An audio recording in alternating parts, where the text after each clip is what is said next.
자식을 키운다는 건 인생을 통째로 걸고 사랑한다는 뜻이죠. 한없이 주고 끊임없이 걱정하고 심지어 다 컸는데도 여전히 내 마음은 거기 머물러 있습니다. 밥은 잘 먹고 있는지, 일은 괜찮은지, 사람들과는 잘 지내는지, 문자 한 통, 전화 한 번이 없다고 괜히 불안해지고 내가 해줄 수 있는 게 없다는 생각에 마음 한켠이 허전해지곤 합니다. 사실 우리는 그동안 너무 당연하게 여겨왔어요. 내가 이렇게 애쓰고 챙기는 게 부모의 도리라고, 내가 아이를 걱정하지 않으면 누가 하겠느냐고. 그런데 어느 날 문득 깨닫게 됩니다. 내가 이렇게까지 매달리는 게 과연 아이를 위한 것일까? 혹시 나 스스로 자식이라는 존재에 의지하고 있었던 건 아닐까? 아이의 삶에 몰입한 나머지 내 삶은 어느새 흐릿해지고 내 감정, 내 건강, 내 시간은 항상 뒷전이 되어버렸죠. 그리고 지금 이 순간에도 나는 또 아이를 먼저 떠올리고 있습니다. 하지만요, 진짜 사랑은 때로 거리를 두는 용기에서 시작된다는 걸 우린 이제야 조금씩 배우게 됩니다. 그 아이가 내 손을 놓고 자기 인생을 살아가야 하듯 나도 이젠 내 손으로 내 삶을 다시 잡아야 할 때인 겁니다. 거리를 둔다는 건 아이를 포기한다는 뜻이 아닙니다. 그건 신뢰이고 그건 존중이며 무엇보다 내 삶을 다시 찾아오는 조용한 결심입니다. 그렇게 한 발짝 물러선 자리에서 놀라운 변화들이 시작됩니다. 내 마음이 가벼워지고 내 시간이 생기고 오히려 자식과 더 가까워지는 이상한 기적 같은 일들 말이죠. 자식을 놓아주면 비로소 나를 붙잡을 수 있습니다. 지금부터 그 이야기 속으로 같이 걸어가 보실래요? 1장. 마음이 훨씬 가벼워집니다. 자식을 키운다는 건 한 사람을 위한 걱정을 평생 안고 가는 일이었습니다. 처음엔 작고 여린 몸이 다치진 않을까? 감기에 걸리진 않을까 하는 걱정으로 시작됐죠. 유치원에 가면 친구들과 잘 어울릴 수 있을까? 혹시 혼자 있는 건 아닐까? 초등학교 땐 공부 따라갈 수 있을까? 중고등학생이 되면 성적, 친구 관계, 늦은 귀가 시간까지. 그 아이가 커갈수록 걱정의 종류도 같이 자라났습니다. 어느 순간엔 그런 생각도 들었어요. 나는 언제쯤 이 걱정에서 벗어날 수 있을까? 하지만 그럴 틈이 없었죠. 대학은 잘 다니는지, 취업은 할 수 있을지, 연애는 제대로 하고 있는지, 몸은 안 아픈지, 심지어 자식이 결혼을 해도 걱정은 끝나지 않았습니다. 저렇게 사는 게 괜찮은 건가? 배우자와 잘 지내는 걸까? 애 키우는 건 괜찮나? 이쯤 되면 걱정은 사랑이 아니라 내 습관이 된 거죠. 매일 아침 휴대폰을 들여다보며 혹시 무슨 연락이 왔을까?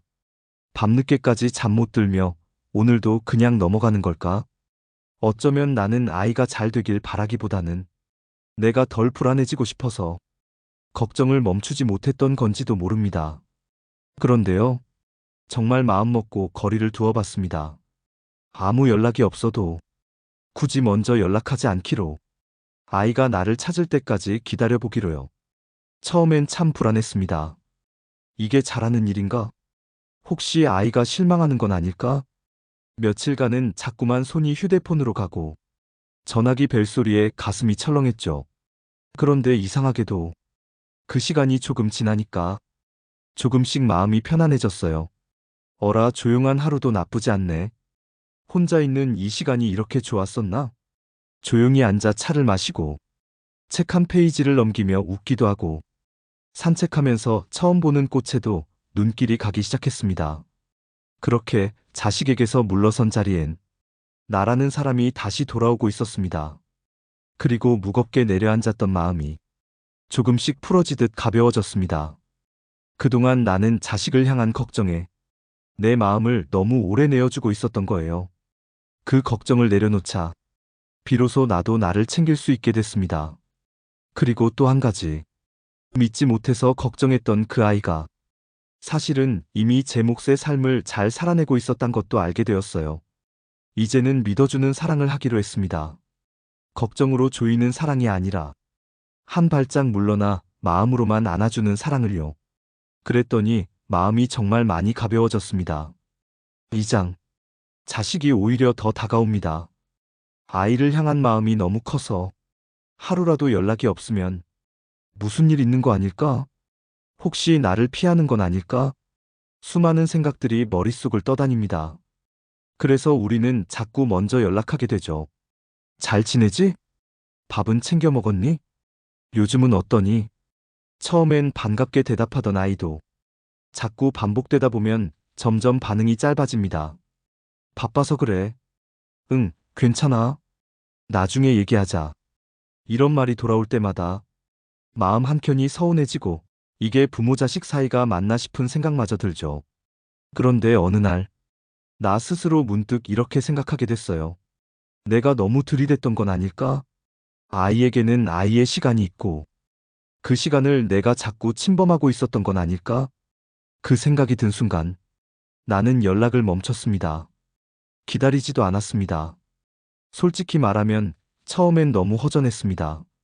휴대폰을 열어봐도 아무 연락이 없고 카톡 상태 메시지를 몇 번이나 들여다보다 그냥 다시 닫곤 했죠. 하지만 시간이 지나자 내 안의 마음이 조용해졌습니다. 그러던 어느 날 그 아이에게서 먼저 전화가 왔습니다. 엄마, 요즘 바빴지? 근데 갑자기 엄마 생각나서 그 한마디에 가슴이 찌르르 했습니다. 나는 그동안 너무 사랑해서 아이에게 다가가려고만 했는데 그건 어쩌면 아이에게는 압박이었을지도 모릅니까? 늘 곁에 있으니까 늘 먼저 다가오니 굳이 찾지 않아도 되던 존재. 그게 바로 엄마였고 아빠였던 거죠. 그런데 내가 한 발짝 물러서니 그제야 아이는 내가 비워둔 자리를 찾기 시작했습니다. 보고 싶을 때 보고 싶다고, 힘들 때 힘들다고, 기댈 수 있는 사람으로 내가 다시 보이기 시작한 거죠. 어쩌면 부모 자식 사이도 숨쉴 틈이 필요했는지도 모릅니다. 너무 가까이 있으면 소중함을 잊고 적당히 거리를 두면 그립고 고마운 존재가 됩니다. 마치 햇살이 늘 내리쬐는 날보다 흐린 날에 잠깐 비친 햇살이 더 따뜻하게 느껴지는 것처럼 자식을 놓아주었더니 그 아이가 스스로 내게로 다시 걸어오기 시작했습니다. 가장 건강한 거리, 그건 마음이 닿되 붙잡지 않는 거리입니다. 그 거리를 지킬 수 있게 되면 비로소 자식과 진짜 관계가 시작됩니다. 3장. 내 시간이 생깁니다. 비로소 시작되는 나의 일상. 언제부턴가 내 하루는 온통 자식의 일정으로 채워져 있었습니다. 아침엔 아이가 학교 갈 준비를 도와주고, 점심 무렵엔 전화라도 올까 휴대폰을 옆에 두고, 저녁이 되면 오늘 하루는 어땠을까? 혼자 걱정하며 늦은 밤까지 깨어있곤 했죠. 그게 당연하다고 여겼고, 그렇게 사는 게 부모의 삶이라 믿었습니다. 하지만 어느 순간, 그 아이가 내 손에서 조금씩 멀어지기 시작했을 때, 나는 한참을 멍하니 있었습니다. 이제 나는 뭘 하지? 내 하루는 도대체 누구를 위한 시간이었지? 처음엔 낯설고 허전했습니다. 하루가 너무 길게 느껴졌고, 누구와도 말 한마디 없이 조용히 흘러가는 시간이 낯설었습니다. 그런데요, 그 빈 시간을 가만히 들여다보니까 그 안에 내가 보이더군요. 어릴 때 좋아하던 그림을 다시 꺼내 그려보기도 하고, 한참 미뤄뒀던 책 한 권을 조용히 읽어보기도 하고, 동네 공원을 산책하며 봄꽃이 피고 지는 걸 처음으로 제대로 보기도 했습니다. 그 전까진 그런 사소한 것들이 그저 지나가는 풍경이었는데, 이제는 그 모든 것들이 내 일상의 주인공이 되어주더군요. 누구를 기다리지 않아도, 누구의 일정을 맞추지 않아도 내가 나에게 주는 시간, 그 시간이 이렇게 따뜻하고 이렇게 충만한 줄 정말 몰랐습니다. 누군가를 위해 살아온 시간도 소중했지만 그보다 더 소중한 건 이제부터의 시간, 오롯이 나를 위해 내 마음을 들여다보고 내 삶을 다시 설계하는 이 시간입니다. 우리는 늘 내가 없으면 저 아이가 어떻게 살까 생각해왔지만 사실 더 먼저 물어야 했던 질문은 자식 없으면 나는 어떻게 살아갈 수 있을까? 였는지도 모릅니다. 그 물음에 답을 찾기 시작하면서 조금씩 삶의 주도권이 다시 내 손으로 돌아오고 있습니다. 그리고 그 중심엔 내가 있습니다. 처음으로 누구의 엄마도 누구의 아빠도 아닌 나라는 이름이 선명하게 떠오릅니다. 그렇게 내 시간이 다시 시작되고 있습니다. 사장. 갈등이 줄어듭니다. 기대가 없으면 실망도 없다. 부모와 자식 사이의 갈등. 그 시작은 아주 사소한 말 한마디에서 시작됩니다. 그렇게 살면 힘들지 않겠니? 엄마는 네가 좀 더 신중했으면 해. 내가 다 너 잘 되라고 그러는 거야. 우리는 정말 좋은 마음으로 했던 말입니다. 아끼고 걱정하니까 조금이라도 도움이 되고 싶어서 꺼낸 말이죠.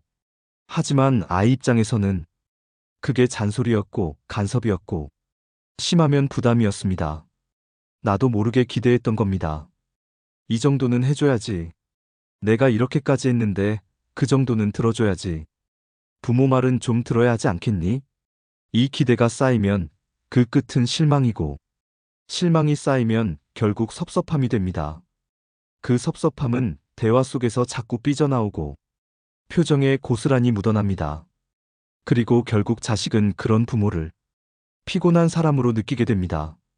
정말 마음이 아프지만 그게 현실입니다. 그래서 나는 그 모든 기대를 내려놓기로 했습니다.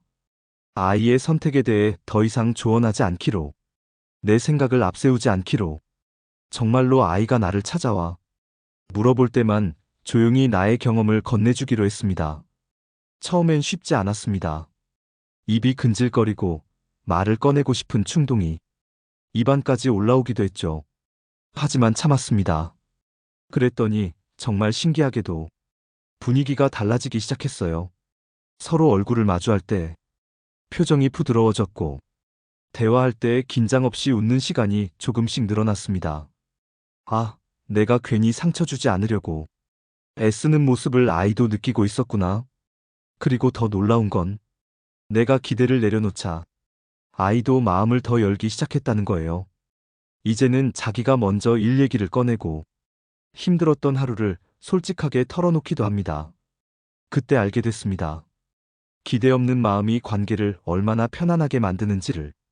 내가 바라는 만큼 그 아이가 움직이지 않아도 괜찮고 그 아이가 어떤 결정을 해도 나의 삶과는 별개라는 걸 받아들이니까 그제야 우리 사이에 있던 긴장이 풀어졌습니다.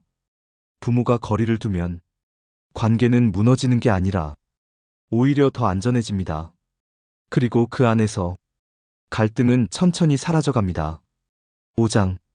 인생의 중심이 자식이 아니라 나가 됩니다. 우리는 오랜 시간 누구의 엄마로, 누구의 아빠로 살아왔습니다. 이름보단 엄마, 존재보단 부모라는 역할로 불리며 자연스럽게 내 삶의 중심을 자식에게 내어주었죠. 그게 미덕인 줄 알았고, 그게 인생의 전부인 줄 알았습니다. 그런데 그 시간이 너무 길었습니다. 자식이 자라며 멀어질수록 나는 점점 더 비어갔고, 나라는 사람의 모습은 조금씩 희미해져 갔습니다. 내가 뭘 좋아했는지, 어떤 순간에 웃고 울었는지, 무엇을 위해 하루를 살았는지조차 잊어버릴 만큼요. 그러다 문득 깨달았습니다. 이제는 누군가의 인생을 대신 살아주는 게 아니라 나의 인생을 살아야 할 때라는 것. 물론 자식을 놓는다는 건 쉬운 일이 아닙니다. 한순간에 되는 일도 아니고 아예 끊어내는 것도 아닙니다. 하지만 분명한 건 그 선택이 결국 나를 다시 살게 만든다는 겁니다. 내가 중심에 서게 되면 세상이 조금 달라 보입니다. 이제는 아침에 눈을 뜨고 나서 아이 걱정이 아니라 오늘 내가 뭘 하고 싶을까를 먼저 떠올리게 됩니다. 작은 여행을 계획하기도 하고 배워보고 싶었던 걸 용기 내 시작해보기도 하죠. 한때는 그 아이가 잘 되는 게 내 행복이었지만 이제는 내가 웃고 있는 게 그 아이에게도 안심이 되는 삶. 내 삶이 단지 누군가의 뒷모습이 아니라 당당히 앞에 나선 주인공이 되는 삶. 그게 바로 이제부터 우리가 걸어야 할 길입니다. 그리고 아이도 압니다. 부모가 자기 삶을 잘 살고 있다는 것이 얼마나 든든한 뿌리가 되는지를요. 이제는 말해도 괜찮습니다. 엄마도 아빠도 이제 내 인생 좀 살아보려 한다. 그 말이 자식을 버리는 것도 책임을 회피하는 것도 아닙니다. 오히려 그 말은 나를 회복하고 그 아이를 진심으로 응원할 수 있는 가장 단단한 출발점이 됩니다. 이제 삶의 무게중심을 그 아이가 아닌 나에게로 조금씩 옮겨보세요. 놀랍도록 건강한 변화가 당신을 기다리고 있습니다. 자식을 사랑하지 않아서 거리를 두는 부모는 없습니다. 거리를 둔다는 건 오히려 더 잘 사랑하고 싶은 마음에서 시작되는 용기입니다. 우리는 너무 오래 함께 있는 것만이 사랑의 증거라고 믿어왔죠. 곁에서 매번 챙겨주고, 먼저 다가가 안부를 묻고, 가르치고 알려주고 대신 결정해주는 것. 그게 부모의 역할이고, 그게 사랑이라고 배워왔습니다. 하지만 그렇게 해도 어느 순간엔 상처가 남습니다. 왜냐하면 사랑이 지나치면, 집착이 되고 걱정이 지나치면 통제가 되기 때문입니다. 그리고 어느 날 서로가 서로를 조심하게 되고 마음속에는 벽이 생겨버립니다. 그 벽을 허무는 첫걸음이 한 걸음 물러서는 것입니다. 자식과 거리를 둔다는 건 관계를 끊는 것이 아니라 관계에 숨을 쉴 공간을 만들어주는 일입니다. 그 공간 안에서 자식은 스스로 설 수 있는 힘을 기르고 부모는 자신을 되찾을 수 있는 여유를 얻습니다. 그동안 우리는 자식의 그림자 속에서 살았습니다. 그 아이가 웃으면 나도 웃었고, 그 아이가 울면 내 가슴이 먼저 무너졌죠. 하지만 이제는 그 아이가 자기 삶을 살아가는 만큼 나도 내 인생을 살아야 할 때입니다. 내 삶에도 이름이 있고, 내 시간에도 의미가 있고, 내 마음에도 주인이 필요합니다. 그리고 그 주인은 더 이상 자식이 아닌 나여야 합니다. 처음엔 조금 서운할 수 있습니다. 내가 없어도 잘 사는 자식을 보며 마음 한켠이 헛헛할 수도 있습니다. 하지만 곧 알게 됩니다. 내가 비워둔 자리만큼 그 아이가 스스로 자라고 있다는 것. 그리고 내가 나를 사랑하는 만큼 그 아이도 나를 존중하게 된다는 걸요. 부모와 자식 사이 가장 건강한 거리는 붙잡지 않고 놓아주되 언제든 다시 손을 잡을 수 있는 거리입니다. 너무 멀지도 너무 가깝지도 않은 서로가 서로를 존중할 수 있는 거리. 이제는 그 거리를 당신 스스로 정할 차례입니다. 내가 나를 지키고 자식은 자식대로 성장할 수 있는 거리. 그곳에서 우리 모두 조금 더 따뜻해지고 조금 더 자유로워질 수 있을 것입니다. 그리고 그 자유로운 마음 위에 비로소 진짜 가족의 온기가 다시 피어나게 됩니다. 영상이 마음에 드셨다면 좋아요, 구독 부탁드립니다. 감사합니다.